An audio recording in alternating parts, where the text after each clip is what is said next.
Oi, minha gente querida, bom dia, boa tarde, boa noite, dependendo do seu fuso horário. Mas eu quero que você se sinta muito, muito, muito acolhido, bem-vindo aqui comigo. É uma situação estranha.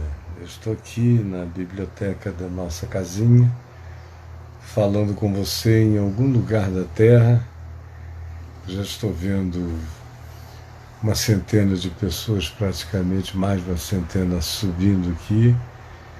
E daqui a mais uns 10 minutos nós vamos ter muito, muito mais gente. E eu fico muito grato a Deus mesmo por essa oportunidade de, num tempo tão difícil quanto esse, de quarentena, poder abrir a boca dentro de casa e falar com centenas e milhares de vocês no mundo inteiro. Eu me tenho por bem-aventurado e todos os dias dobro os meus joelhos com muita gratidão diante de Deus pela possibilidade de estar vivo nesse tempo, que se é um tempo tão catastrófico em alguns aspectos e calamitoso, de outro lado ele é facilitador de tanta coisa boa, como essa de simplesmente dizer: oi, meus queridos, e ter gente me assistindo no mundo inteiro, como agora aqui, Nanda, Brasil, Flórida e Uberlândia, a pessoas de tantos lugares, minha cidade de Manaus, querida, Sete Lagoas, Minas Gerais, e por aí vai. Aí daqui a pouco você começa a ver pessoas falando de Cabo Verde, da África, dos lugares mais diversos, como João Pessoa, o meu velho e querido Rio de Janeiro, Anápolis, aqui do lado, perto da gente, Florianópolis, Palmas, no Tocantins, Rio de novo, Fortaleza, tanta gente querida expressando amor, Ipatinga, Minas Gerais, Matinhos, no Paraná, e Mogi Mirim, São Paulo, e assim vai. Peabiru, no Paraná, Santos, Tefé, no Amazonas, Cosmópolis, em São Paulo, olha só, quanta gente linda. Vila Leopoldina, São Paulo, Anápolis de novo, tantos estão aqui, Ponta Grossa, no Paraná. Muito obrigado, queridos, por se expressarem.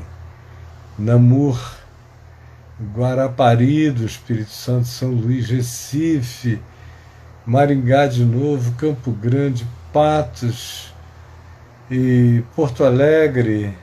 Obrigado, gente querida. Goiânia, querida, Recife.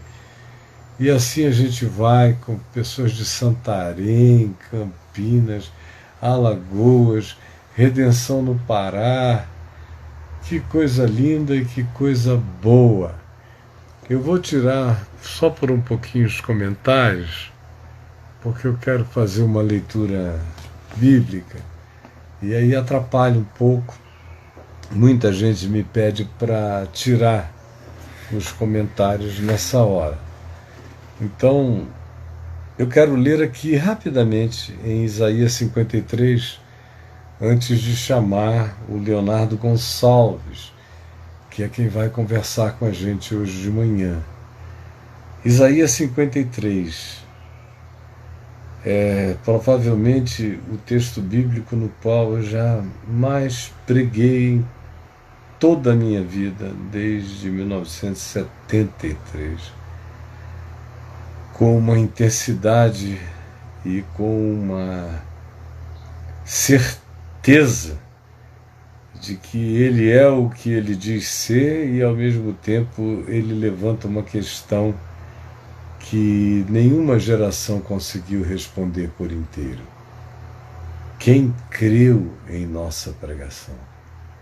Quem creu? E eu, que vivo de observar o resultado humano em relação à resposta a essa pregação do Evangelho de Jesus, ficou aturdido ao ver que entra milênio, sai milênio.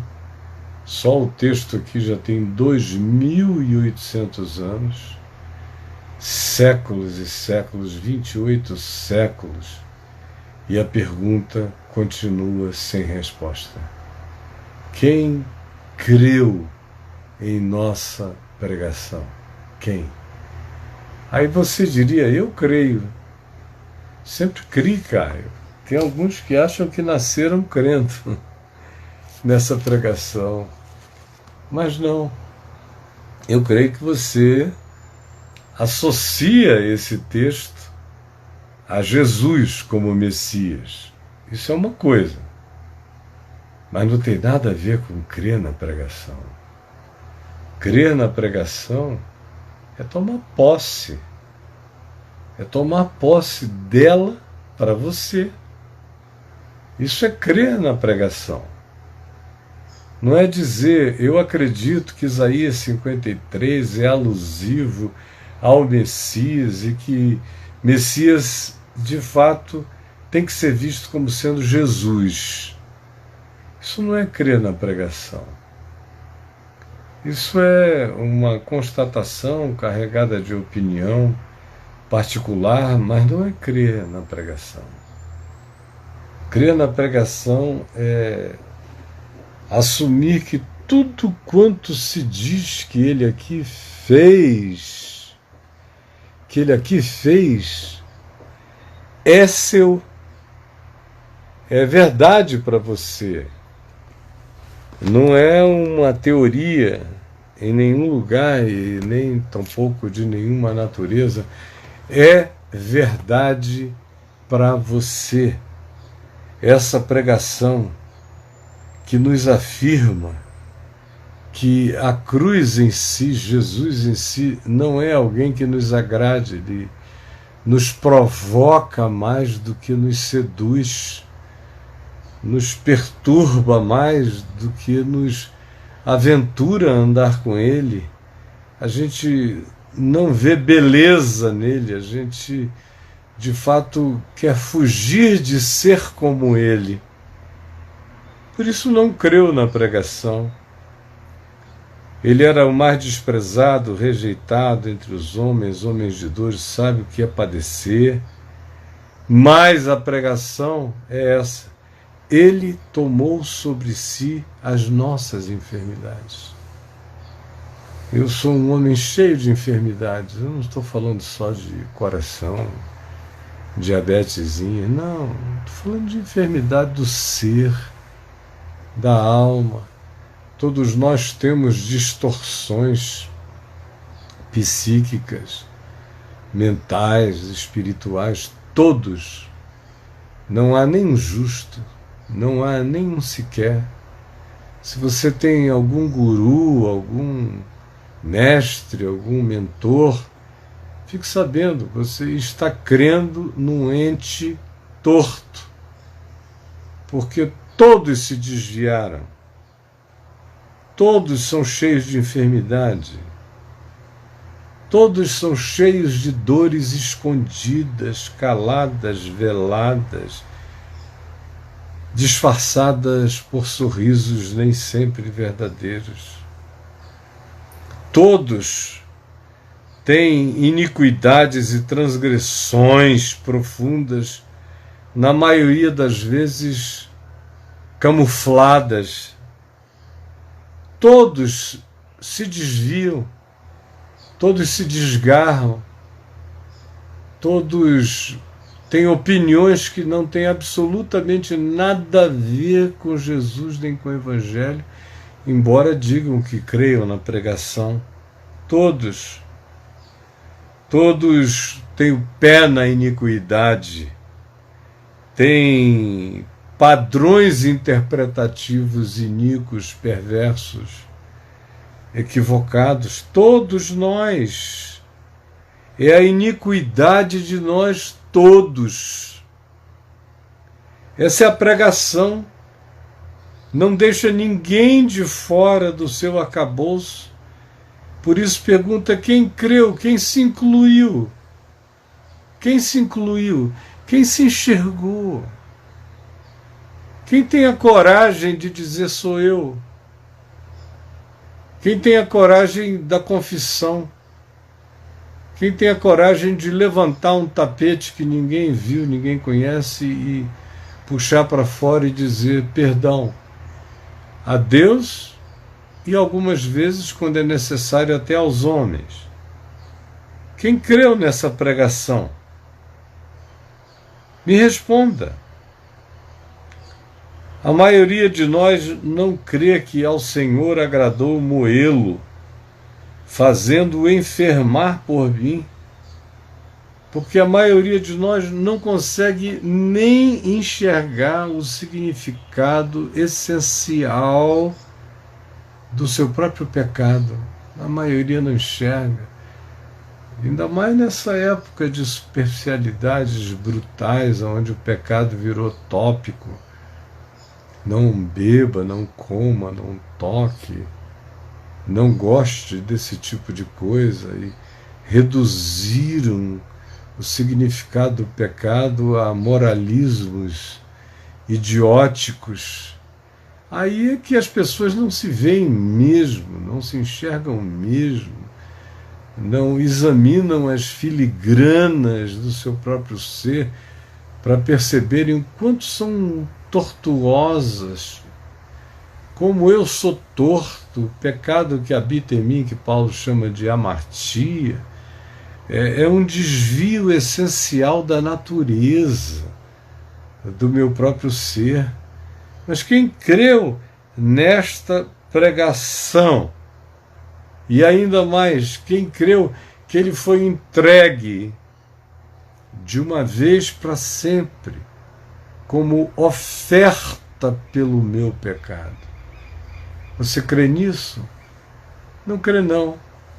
A maioria vem, repete os mesmos pedidos todo dia, vive as mesmas neuroses, as mesmas culpas, as mesmas angústias, os mesmos temores, as mesmas dúvidas. Sempre, sempre, sempre. Porque não creem que ele levou de uma vez e para sempre todos os meus pecados, todas as minhas iniquidades, todas as minhas transgressões. Está tudo isso esmagado, triturado na cruz.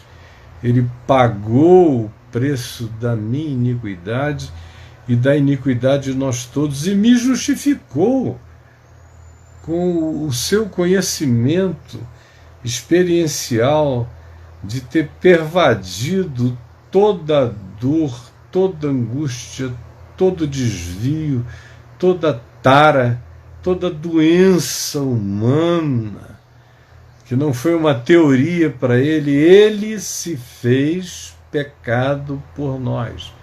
Esse é o seu conhecimento que justifica a muitos, é conhecer, ter se feito pecado por nós. Por esse conhecimento experiencial, por essa solidariedade que se fez um comigo, que não foi só empatia, foi uma unidade mística com a minha miséria. Ele me justificou. Ele perdoou e levou todos os meus pecados. Por isso eu sou dele. Por isso eu digo como Paulo, um morreu, logo todos morreram, para que aqueles que hoje vivem não vivam mais para si mesmos, mas para aquele que por eles morreu e ressuscitou. Mas quem creu nessa pregação? Quem creu nessa pregação está em paz. Ele nos sarou das nossas angústias, o pecado que nos traz a paz estava sobre ele, e pelas suas pisaduras nós fomos sarados. É por isso que o diabo não quer conversa comigo. Eu criei nessa pregação. Quando a gente crê nessa pregação, os principados, potestades e poderes silenciam, não tem mais argumento. Eles não têm onde pegar. Eles não têm na direção do que apontar. Já não há mais nenhuma condenação para os que creram nessa pregação. Também não há cinismo, porque essa pregação que me trouxe perdão é a mesma pregação que me provoca a libertação. Quando se diz que ele tira o pecado do mundo, também se diz que ele doa o seu espírito. Tira e põe. Tira e põe. É sempre assim, ele nunca tira para deixar vazio. Quando ele tira, ele lava, ele cobre, ele penetra, ele pacifica, ele traz essa sublime paz que excede a todo entendimento para a vida da gente. Por isso se torna possível suportar qualquer coisa. Qualquer coisa, mesmo o insuportável, se torna suportável porque a gente se sabe pacificado. Esse é um departamento mais profundo do que todas as psicologias e filosofias e doutrinações conseguem pegar você pela mão e levar. Não há mestre que conduza até aí. Não há solução que chegue tão distante que alcance essas cordas mais profundas da sua alma. Não existe. Esse que chega lá no fundo do teu ser e diz: filho, filha, estão perdoados os teus pecados. Ninguém aplica o significado da solução final tão profundamente no coração humano, além desse que levou sobre si as nossas iniquidades, e que as nossas dores levou sobre si, enquanto nós o reputávamos por aflito, ferido de Deus e oprimido, enquanto ele entregava a sua vida pelas nossas transgressões e se deixava moer pelas nossas iniquidades, para que hoje o castigo que me traz a paz esteja sobre mim e pelas suas pisaduras eu seja sarado. Você crê nessa pregação?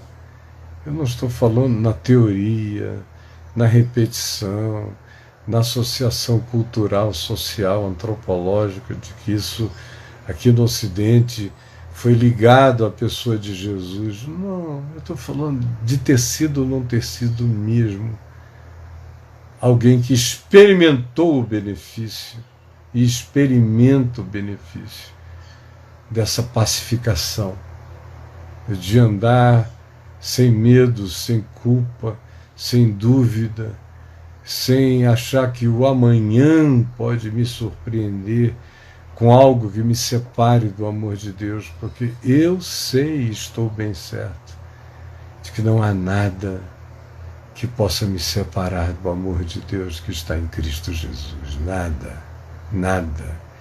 Nenhuma criatura, nenhuma aparição assombrosa, nenhum poder das trevas, nenhuma manifestação universal de um ente absolutamente desconhecido, apesar de inteligente, não tem nenhum poder de alterar coisa alguma na minha certeza acerca de Jesus para mim.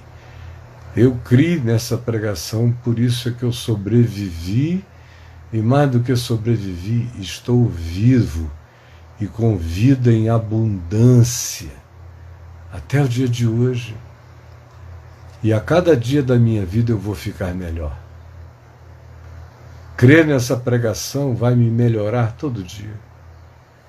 Eu vou morrer lindo de paz, cheio de glória transparecendo no meu rosto, no tom da minha voz, na tranquilidade do meu ser, porque eu criei nessa pregação não para que ela se transforme num batismo do meu passado, mas para que ela seja todo dia um desafio de formosura, de me deixar aformosear no rosto desse que a maioria achou desfigurado, mas que de fato carrega a beleza do que seja ser Deus e do que seja ser humano. Em Jesus eu sei como Deus é e sei como eu, humano, devo me tornar. Você creu nessa pregação? Quando a gente crê, ela deixa de ser um assentimento intelectual, ela cria uma raiz, um espigão profundo de vida, um tutano, um âmago. Ela planta uma âncora no chão mais profundo do meu inconsciente, de tal modo que não existe perturbação exterior que me coloque num estado de dúvida acerca do que já está garantido no espaço-tempo e na eternidade e imutavelmente em meu favor. Isso é crer nesta pregação, e eu peço ao Espírito Santo que te enche dessa fé, que te faça saber que já está tudo consumado. Você não tem mais nenhum ponto a acrescentar, não há um quinto prego para você ajudar a pregar. Na cruz está tudo acabado. É uma escatologia realizada. O fim do mundo chegou. Em Cristo está tudo feito e resolvido. Embora a história humana viva seus dilemas, a cruz já me deixa saber qual é o resultado final. E a ressurreição me garante que o resultado final é feito de glória. A vida vence a morte. E o ser humano corruptível é alçado pela fé no que Jesus já fez. Nessa pregação consumada, é alçado ao nível da ressurreição. Eu me torno como Jesus, eu me torno não o Filho de Deus, mas um Filho de Deus segundo o Filho de Deus, que é Jesus. Me torno irmão onde ele é o primogênito.